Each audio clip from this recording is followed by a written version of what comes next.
couple of big plays from last night. Hawks Pelicans, John Collins. Watch it.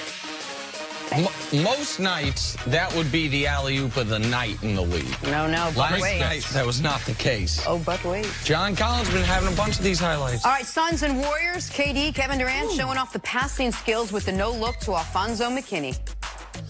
That's part of KD's game we don't see that often. That's a beautiful. Nice pass.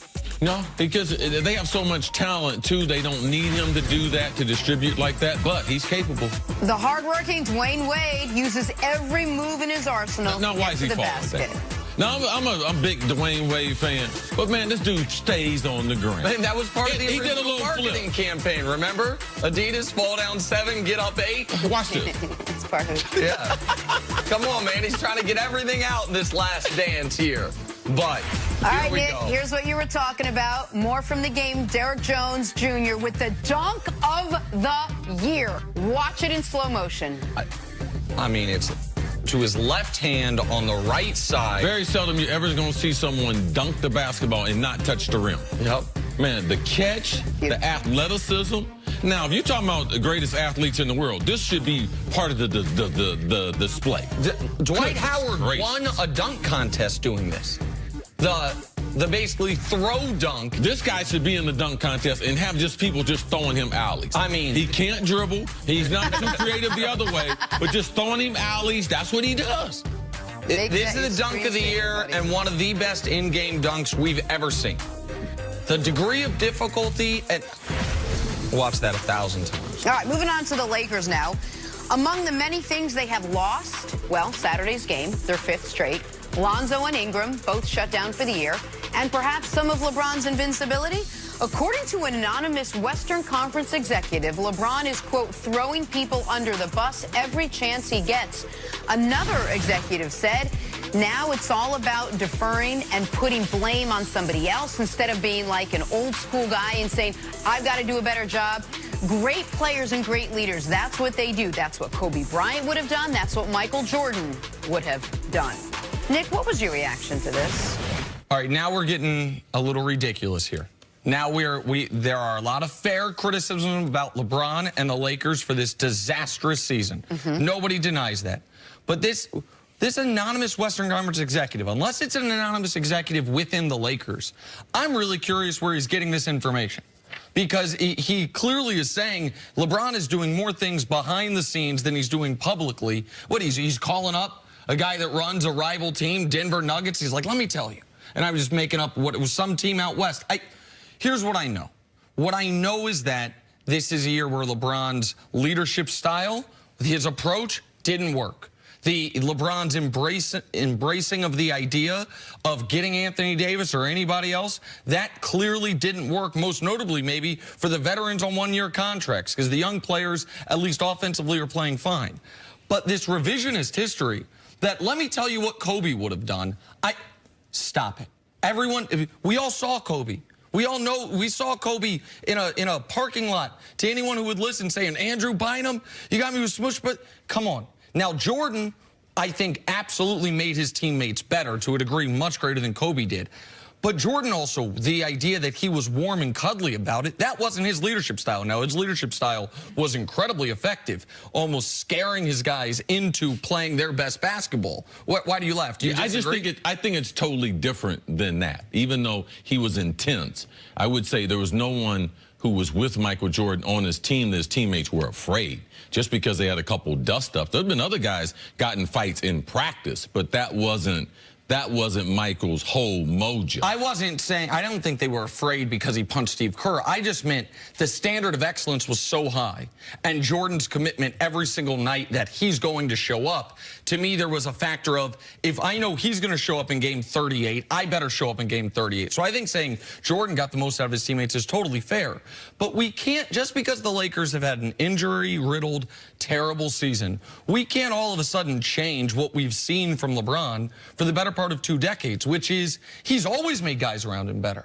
He's always been the ultimate teammate. He's always been a guy who you shoot better on passes from him than from other people. That is what the numbers tell you, and that is what, his teammates will tell you up and down the board.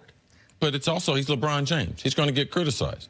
So us thinking that there might be some drama around him, yes, we should have been expecting that. Now, if we would have known that at 36 games into 60, they only won 30 games out of the 66 games they played, there would be a lot more drama around LeBron James. So, LeBron, if you don't win, there's going to be more stuff around you.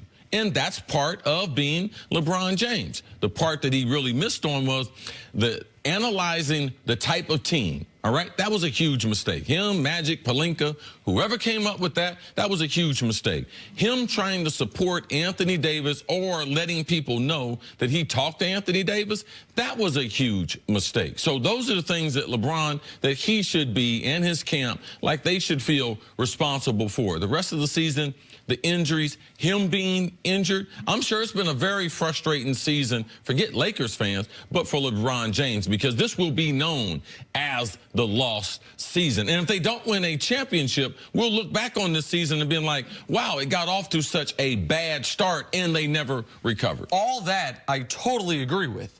But which is why I think it's so unnecessary for whomever this Western Conference anonymous executive is to be like, and by the way, he's been a terrible teammate this year. He's been killing his teammates on the record and off the record, and Kobe and Michael wouldn't have done that. Like this is piling on, maybe because the guy there hadn't been a lot of opportunities to get after LeBron over the last 7.5 years until this season. So now it's, now the Jackals are out, so which I understand that part of it. I just don't think it's accurate to what this season has been. The problem for the Lakers has not been LeBron passing blame around. The problem for the Lakers has been the roster construction, which LeBron had a hand in, right, the injuries, and the fact that the team never came together in any way, shape, or form. No, the team came together. No, we can't at Christmas. Okay, sure. Post LeBron's injury, they never gelled. Their trade rumors.